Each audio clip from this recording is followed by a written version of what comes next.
एक बुढ़िया के पास एक गाय थी। बुढ़िया उसे बहुत ही प्यार करती थी और प्यार से उसे गौरी कहकर बुलाती थी। प्रतिदिन सुबह दूध दुहने के बाद बुढ़िया गाय को चरने के लिए छोड़ देती थी। शाम होते ही गाय वापस घर आ जाती थी, किंतु एक दिन गाय समय से घर नहीं लौटी। चिंता में डूबी बुढ़िया गाय को खोजने निकल पड़ी। बुढ़िया ने देखा कि नदी किनारे एक खेत में उसकी गाय खड़ी घास खा रही थी। वह पास गई और बोली, गौरी घर चलो ना। वह चुपचाप खड़ी रही। बुढ़िया के बार बार कहने पर बोली, मैं नहीं चलूंगी, क्या करूंगी घर जाकर। बुढ़िया ने उसे बहुत समझाने की कोशिश की, पर गाय नहीं मानी। बुढ़िया की समझ में नहीं आ रहा था कि वह क्या करे। उदास मन से बुढ़िया वापस लौटने लगी। तभी उसे वहां एक कुत्ता खड़ा दिखा। वह कुत्ते से बोली, तुम तो आदमी की बहुत सेवा करते हो, मेरा भी एक काम कर दो। मेरी गाय घर नहीं आ रही है, तुम इसे काट लो, मैं इसका दूध तुम्हें भी दूंगी। कुत्ता बोला, नहीं, बिल्कुल नहीं, मैं नहीं काटूंगा। जब गाय ने मुझे कुछ नहीं कहा तो मैं बिना बात उसे क्यों काटूं? कुत्ते के मना करने के बाद अब बुढ़िया सोच रही थी कि क्या करे। थोड़ा आगे जाने पर उसे पेड़ के नीचे एक लकड़ी का डंडा दिखाई दिया। वह डंडे के पास जाकर बोल, डंडे तुम मेरा एक काम कर दो, एक कुत्ते को मारो, वो मेरी गाय को नहीं काटता है। डंडे ने कहा, तो मैं क्या करूं? मैं नहीं मारूंगा, मैं बिना वजह किसी को नहीं मारता। तुम किसी और से कहो। दुखी मन से बुढ़िया आगे जाने को थी, तभी उसे आग दिखी। बुढ़िया ने वहां जाकर आग से कहा, कृपया तुम मेरा एक काम कर दो, तुम इस डंडे को जला दो, क्योंकि डंडा कुत्ते को नहीं मार रहा, जिससे कुत्ता मेरे गाय को नहीं काट रहा है। इसी वजह से मेरी गाय घर नहीं जा रही है और मुझे दूध नहीं मिल रहा है। आग ने भी डंडे को जलाने से साफ इनकार कर दिया। बुढ़िया फिर दुखी मन से थोड़ी देर वहीं खड़ी रही। तभी उसे बहती नदी का ध्यान आया।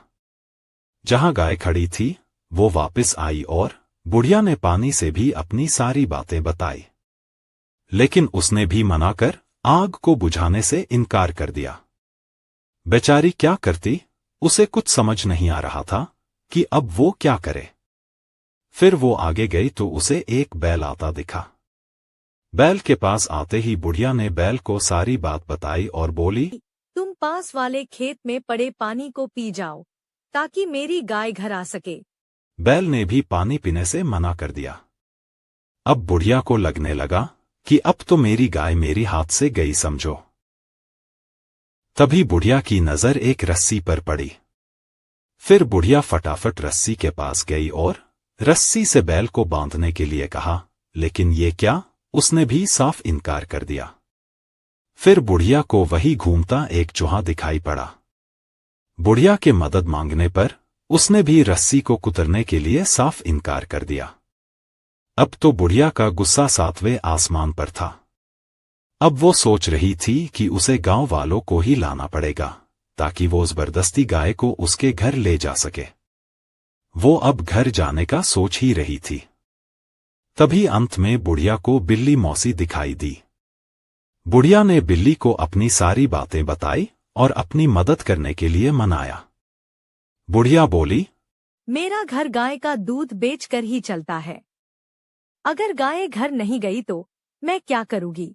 बिल्ली बुढ़िया की बात सुनकर पिघल गई और बोली, ठीक है, मैं चूहे को खाने के लिए तैयार हूँ, लेकिन मुझे चूहे को खाने के बदले क्या मिलेगा। बुढ़िया ने कहा, मैं तुम्हें चूहे को खाने के बदले एक कटोरी दूध दूंगी, और तुम चाहो तो तुम रोज मेरे घर आ सकती हो, मैं तुम्हें रोज दूध दे दिया करूंगी। बिल्ली मान गई। वे जैसे ही चूहे को खाने के लिए गई, चूहा बोला, रुको बिल्ली मौसी, मुझे मत मारो, मैं माताजी का काम कर दूंगा, मैं रस्सी कुतरने के लिए तैयार हूं। बुढ़िया चूहे को लेकर रस्सी के पास गई तो रस्सी बोली, अरे अरे, मैं भी माताजी का काम करने के लिए तैयार हूं, मैं अभी बैल को बांध देती हूं। बुढ़िया और रस्सी के आने पर बैल बोला, रुको रुको, मुझे मत बांधो, मैं पानी पीने के लिए तैयार हूं। बैल जब बुढ़िया के साथ पानी के पास गया तो पानी बोला, नहीं नहीं, मुझे मत पीना, मैं भी आग बुझाने के लिए तैयार हूं। बुढ़िया ने ये बात आग को बताई तो आग बोला, रुको, मुझे मत बुझाओ, मैं लकड़ी जलाने के लिए तैयार हूं। आग की बात सुनकर लकड़ी बोली, रुको, मैं कुत्ते को मारने के लिए तैयार हूं। फिर बुढ़िया लकड़ी के साथ कुत्ते के पास आई। ये सुनकर कुत्ता बोला, रोको, मैं गाय को काटने के लिए तैयार हूं। फिर गाय बोली, रोको रुको, मुझे मत काटना, मैं घर जाने के लिए तैयार हूं। फिर क्या था, जाते समय बुढ़िया ने बिल्ली मौसी को धन्यवाद दिया और बोली, अब तुम रोज मेरे घर आना। दोस्तों, आपको यह कहानी कैसी लगी हमें कमेंट जरूर करें। अगर कहानी अच्छी लगी हो तो इसे लाइक करें, शेयर करें और चैनल को सब्सक्राइब जरूर करें। धन्यवाद। आइए सुनते हैं अगली कहानी। एक घना जंगल था जो अपनी हरियाली और जीव जंतुओं के लिए प्रसिद्ध था। इस जंगल में हर प्रकार के जानवर रहते थे, शेर, हाथी, हिरण, पक्षी और भी कई। ये जंगल इतना शांतिपूर्ण था कि हर कोई अपनी जिंदगी जीने में मग्न रहता था। हर कोई सिर्फ पेट भरने के लिए ही शिकार करता था। किसी भी एक जानवर की दूसरे जानवर के साथ कोई रंजिश नहीं थी, बल्कि सभी मिलजुल कर रहते थे। लेकिन एक दिन जंगल में एक विचित्र घटना घटी जिसने जानवरों के साथ साथ इंसानों की भी जिंदगी बदल दी। गांव के पास बसे इस जंगल में कभी कभी गांव के लोग लकड़ी, फल या शिकार के लिए आया करते थे। जो अपना पेट पालने के लिए सिर्फ टूटी हुई लकड़ियां ही ले जाते थे। लेकिन एक दिन एक लालची लकड़हारा जो उस गांव में नया नया रहने आया था, एक दिन जंगल में आया। उसका नाम रघु था। रघु अपने साथ एक तेज कुल्हाड़ी और जाल लेकर आया था। उसका इरादा जंगल के बड़े पेड़ों को काटकर लकड़ी और पक्षियों को पकड़कर उनको बेचने का था। जंगल के जानवर रघु को देखकर घबरा गए। उन्होंने पहले कभी ऐसा इंसान नहीं देखा था जो उनके घरों को नष्ट करना चाहता हो। पहले दिन रघु के जाने के बाद पेड़ों पर रहने वाले पक्षियों ने आपस में सलाह की और कहा, अगर इस इंसान ने हमारे पेड़ काट दिए तो हम कहाँ जाएंगे। फिर वो मिलकर जिराफ के पास गए और उनकी बात सुनकर जिराफ ने भी चिंता जताई कि अगर पेड़ कट गए तो हमें छाया और खाना नहीं मिलेगा। फिर थोड़ी देर में सब मिलकर शेर के पास गए। शेर, जो जंगल का राजा था, ने तुरंत एक सभा बुलाई। सभी जानवर, पक्षी और कीड़े उस सभा में पहुँचे। शेर ने गंभीर स्वर में सबसे कहा, हमारे जंगल पर खतरा मंडरा रहा है। हमें इसे बचाने के लिए एकजुट होना होगा और इंसान को समझाना होगा कि इस जंगल को नुकसान पहुंचाने से सिर्फ हमारी ही नहीं, उसकी भी हानि होगी। भालू ने कहा, आप बिल्कुल ठीक कह रहे हो शेर सिंह। शायद इंसान को यह नहीं पता कि ये जंगल उसके लिए भी कितना महत्वपूर्ण है। हमें उसे यह सिखाना ही होगा। लेकिन पक्षी ने चिंतित होकर कहा, लेकिन अगर इंसान हमारी बात नहीं माना तो? क्योंकि वह तो बहुत चालाक और शक्तिशाली होता है, हम कैसे उसे समझा पाएंगे। शेर ने जोर देकर कहा, दोस्तों, कोशिश करना हमारा काम है। अगर हम अपने घर को बचाने के लिए कुछ नहीं करेंगे तो हम सब खत्म हो जाएंगे। लेकिन हमें ये पछतावा तो नहीं रहेगा कि हमने कोई कोशिश नहीं की। शेर सिंह के कहने के बाद सभी जानवरों ने मिलकर एक योजना बनाई।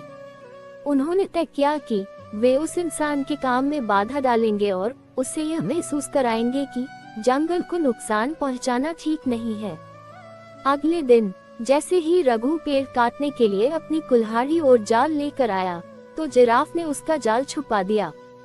उसके बाद हाथी ने कुल्हाड़ी उठा ली और पेड़ों के ऊपर रख दी। पक्षियों ने शोर मचा कर उसे परेशान कर दिया। रघु पहले तो गुस्से में था, लेकिन फिर उसने देखा कि सभी जानवर मिलकर उसे रोकने की कोशिश कर रहे हैं। वह थोड़ा हैरान हुआ और उसे गुस्सा भी आ रहा था। तभी शेर उसके सामने आ गया। शेर ने दहाड़ते हुए कहा, रुक जाओ मनुष्य, ये जंगल हमारा घर है। अगर तुम इसे नष्ट करोगे तो हमारा अस्तित्व खतरे में पड़ जाएगा। और याद रखो, अगर जंगल नष्ट हुआ तो तुम्हारा जीवन भी प्रभावित होगा। रघु ने डरते डरते कहा, मुझे भी तो अपने परिवार का पेट भरना है। अगर मैं लकड़ी नहीं बेचूंगा तो हम भूखे मर जाएंगे। शेर रघु की बात सुनकर थोड़ा शांत हुआ और उसे समझाते हुए शांत स्वर में बोला, तुम्हें जंगल से जो चाहिए वो तुम ले सकते हो, लेकिन सिर्फ उतना जितना जरूरी है। लालच मत करो। जैसे अगर तुम्हें लकड़ियाँ चाहिए तो तुम पूरा पेड़ मत काटो, तुम नीचे पड़ी हुई लकड़ियाँ चुन सकते हो, क्योंकि अगर तुमने जंगल को बर्बाद कर दिया तो न तुम बचोगे और न हम। शेर की बात सुनकर रघु सोच में पड़ गया। उसने पहली बार समझा कि जंगल केवल जानवरों का घर नहीं है, बल्कि इंसान के जीवन के लिए भी जरूरी है।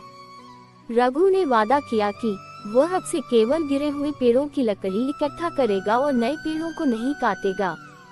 इसके बाद जानवरों और इंसानों के बीच एक अनोखा समझौता हुआ। रघु ने जानवरों को यह वादा किया कि वह जंगल को नुकसान नहीं पहुंचाएगा, और जानवरों ने बदले में उसे जंगल के फलों और अन्य संसाधनों तक पहुंचने की इजाजत दे दी। समय के साथ रघु ने जंगल की रक्षा के लिए और भी लोगों को प्रेरित किया। उसने गांव के दूसरे लोगों को सिखाया कि कैसे जंगल इंसान और जानवर दोनों के लिए जरूरी है। धीरे धीरे गांव और जंगल के बीच एक संतुलन बना और दोनों ने एक दूसरे के साथ शांति से रहना सीख लिया। इस कहानी से यह सीख मिलती है कि मनुष्य और प्रकृति के बीच एक गहरा संबंध है। अगर मनुष्य लालच छोड़कर संतुलन बनाए रखे तो प्रकृति न केवल उसका साथ देती है, बल्कि उसका जीवन भी संवारती है। ये कहानी हमें याद दिलाती है कि जानवरों और मनुष्यों के बीच की समझ और सम्मान ही हमारी धरती को बचा सकते हैं। दोस्तों, कहानी अच्छी लगी हो तो इसे लाइक करें, शेयर करें और चैनल को सब्सक्राइब जरूर करें। धन्यवाद।